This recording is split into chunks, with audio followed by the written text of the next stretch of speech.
गजा माहे के लिए मुज़ाकरात के दौरान भी इजरायली बमबारी जारी रही। बुध की शब से सुबह तक इजरायली हमलों में 10 फ़लस्तीनी शहीद और 49 जख्मी हो गए। फ़लस्तीनी वज़ारत सेहत के मुताबिक 7 अक्टूबर 2023 से गजा के मजलूम फ़लस्तीनियों पर मुसल्लत की गई जंग में शहादतों की तादाद 67,194 हो गई। इजरायली हमलों में 1,69,890 अफराद जख्मी हैं।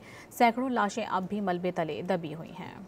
गजा माहे के लिए मुज़ाकरात के दौरान भी इजरायली बमबारी जारी रही। बुध की शब से सुबह तक इजरायली हमलों में 10 फ़लस्तीनी शहीद और 49 जख्मी हो गए। फ़लस्तीनी वज़ारत सेहत के मुताबिक 7 अक्टूबर 2023 से गजा के मजलूम फ़लस्तीनियों पर मुसल्लत की गई जंग में शहादतों की तादाद 67,194 हो गई। इजरायली हमलों में 1,69,890 अफराद जख्मी हैं। सैकड़ों लाशें अब भी मलबे तले दबी हुई हैं।